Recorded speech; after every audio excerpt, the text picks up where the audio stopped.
नमस्कार, मैं संदीप कसालकर। व्यूअर्स को कॉम्प्रिहेंसिव अपडेट प्रोवाइड करने के लिए क्रिप्टो टीवी हुआ है अब 3.0 टीवी में rebrand. Crypto currencies, blockchain, metaverse, non fungible tokens, security और लेटेस्ट डिजिटल सेगमेंट से जुड़ी हर वेब3 रिलेटेड खबरों के लिए देखते रहिए 3.0 टीवी चैनल। तो सबसे पहले क्रिप्टो वर्ल्ड से जुड़ी नई खबरों के साथ आइए देखते हैं क्या कुछ हुआ क्रिप्टो की दुनिया में। सबसे पहले रुक करते हैं हेडलाइंस की ओर।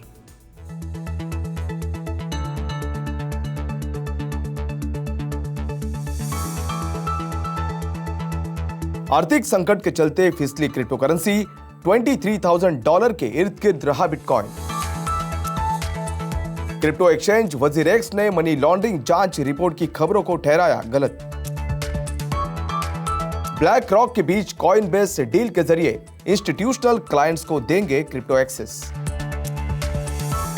फेयरफैक्स काउंटी पेंशन फंड ने क्रिप्टो यील्ड फार्मिंग फंड में किया $70 मिलियन का निवेश।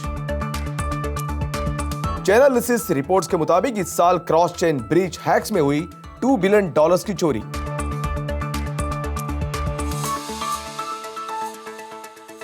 SPSE मर्जर के जरिए माइनर टुमारो क्रिप्टो हो रहा है पब्लिक। मेजर पोर्तुगीज बैंक ने बंद किए क्रिप्टो अकाउंट्स।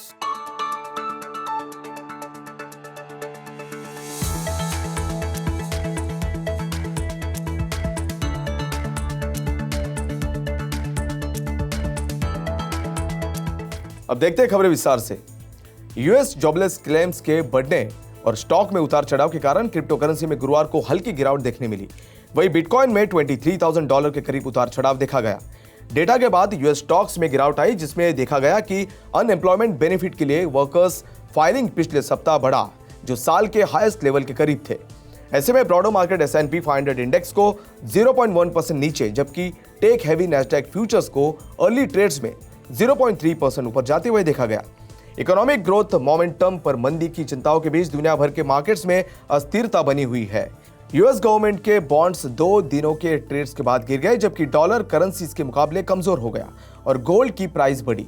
इन सब के बीच बिटकॉइन ने पिछले 24 घंटों में 1.1% नीचे जाने के साथ अराउंड $23,000 पर ट्रेड किया, जबकि ETH को उसी समय के दौरान 1.6% नीचे जाने के साथ अराउंड $1,630 पर देखा गया। वही दूसरे मेजर ऑल्ट कॉइन्स में भी गिरावट दर्ज की गई। Indian crypto currency exchange WazirX ने इस बात का खंडन किया है कि मनी लॉन्ड्रिंग के लिए देश की जांच एजेंसी ED द्वारा इसकी जांच की जा रही है। लोकल न्यूज़पेपर्स में आई खबर के बारे में बात करते हुए बाइनेंस बैक क्रिप्टो एक्सचेंज ने रिपोर्ट्स को गलत करार दिया है, खासकर जब से minister of state for finance Pankaj Chaudhary ने राज्यसभा के मेंबर्स को दिए अपने जवाब में मनी लॉन्ड्रिंग का कोई जिक्र नहीं किया। मिनिस्टर ने अपने जवाब में सिर्फ इतना ही कहा कि फॉरेन एक्सचेंज मैनेजमेंट एक्ट के प्रोविजंस के तहत क्रिप्टो करेंसी एक्सचेंज की जांच की जा रही है। एक रिटर्न रिस्पांस में वजीरेक्स स्पोक्सपर्सन ने कहा कि इसकी holding company Zanmai labs private limited ने प्रोसीडिंग्स को लीगली चैलेंज किया था। World's largest asset manager BlackRock institutional clients को एक्सचेंज की एक्सचेंज जायंट कॉइनबेस के साथ साझेदारी के माध्यम से क्रिप्टो करेंसी तक पहुंच प्रदान करेगा। गुरुवार को कॉइनबेस ब्लॉग पोस्ट के अनुसार ब्लैक रॉक, जो कस्टमर फंड्स में अप्रॉक्सीमेटली $9 ट्रिलियन का प्रबंधन करता है, वो सर्विस प्रोवाइड करने के लिए कॉइनबेस प्राइम का इस्तेमाल करेगा। ऐसे में साझेदारी के माध्यम से एसेट मैनेजर के अलादीन पोर्टफोलियो मैनेजमेंट सॉफ्टवेयर का इस्तेमाल करने वाले क्लाइंट्स को जल्द ही क्रिप्टो करेंसी इनिशियली बिटकॉइन तक डायरेक्ट एक्सेस प्राप्त होगी। कॉइनबेस का प्राइम प्रोडक्ट अलादीन के क्लाइंट्स को प्रदान करेगा, जो कॉइनबेस के क्लाइंट्स भी crypto trading, custody, prime brokerage और रिपोर्टिंग कैपेबिलिटीज तक पहुंच प्रदान करते हैं। कॉइनबेस की घोषणा के अनुसार दोनों फर्म्स फेज बेसिस पर इंटीग्रेशन और रोल आउट फंक्शनैलिटी को आगे बढ़ाने के लिए काम करेगी। अलादीन और कॉइनबेस दोनों का इस्तेमाल करने वाले इंस्टीट्यूशंस के लिए एक्सेस अवेलेबल है। Fairfax county retirement system $6.8 billion के पेंशन फंड को 2 क्रिप्टो यील्ड फार्मिंग फंड्स में $70 मिलियन का इन्वेस्टमेंट करने की मंजूरी मिली है। वर्जीनिया पेंशन फंड ने पैराडैक्सिस कैपिटल के डिजिटल यील्ड फंड और वैनेक के नए फाइनेंस इनकम फंड में $35 मिलियन का इन्वेस्टमेंट किया है, जो दोनों स्पेसिफिक क्रिप्टो एंटिटीज को लिक्विडिटी प्रोवाइड करते हुए इन्वेस्टर्स के लिए इनकम जनरेट करते हैं। Chief investment officer Catherine Molnar के लीड में $1.8 billion Fairfax county police officers retirement system के साथ क्रिप्टो इन्वेस्टमेंट्स की एक सीरीज बनाई है, जिसमें मॉर्गन क्रीक के ब्लॉकचेन फंड में $50 मिलियन का इन्वेस्टमेंट भी शामिल है। मोल्लार के अनुसार यील्ड फार्मिंग सेक्टर में पोटेंशियल रिटर्न्स इंटरेस्टिंग है क्योंकि कई मार्केट पार्टिसिपेंट्स ने जगह छोड़ दी है। हालांकि फेयरफैक्स काउंटी मार्केट के मंदी से अप्रभावित है। मोल्लार ने खुलासा किया कि प्राइसेस में 50% की गिरावट के बावजूद फंड के ओरिजिनल क्रिप्टो इन्वेस्टमेंट्स में 350% की उछाल हुई है।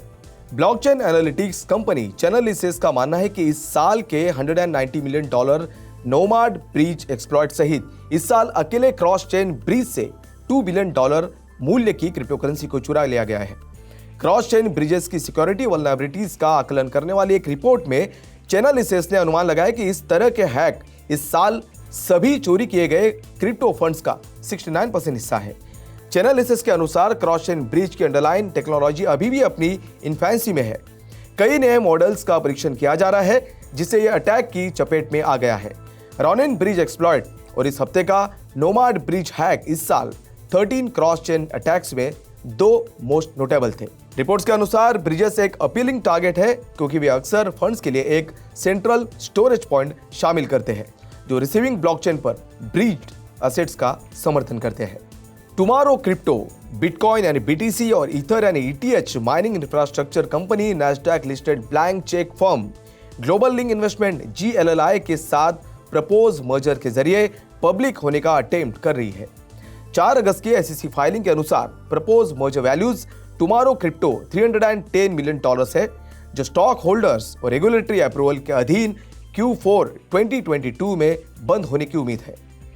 ट्रांजैक्शन से ग्रॉस प्रोसीड्स में $131.7 मिलियन तक नेट होने की उम्मीद है जिसमें ग्लोबल लिंक के ट्रस्ट अकाउंट में रखे गए $116.7 मिलियन तक कैश शामिल है। नेट प्रोसीड्स का उपयोग वर्किंग कैपिटल और ग्रोथ कैपिटल के लिए किया जाएगा। पोर्तुगाल के कुछ सबसे बड़े बैंक्स जिनमें बैंको कमर्शियल पोर्तुगीज और बैंको सैंटेंडर शामिल है जिसने कथित तौर पर क्रिप्टोलोजा के सभी अकाउंट्स बंद कर दिए हैं जबकि 2 छोटे बैंक्स ने भी ऐसा किया। हालांकि किसी भी कंपनी ने क्रिप्टो विरोधी होने का ऑफिशियल रीजन नहीं बताया। यह कंपनी लाइसेंस प्राप्त करने वाला देश का पहला क्रिप्टो करेंसी एक्सचेंज है। दूसरे एक्सचेंज जैसे माइंड द कॉइन उसने भी क्रिप्टोलोजा की तरह इस तरह के इश्यूज का सामना किया है।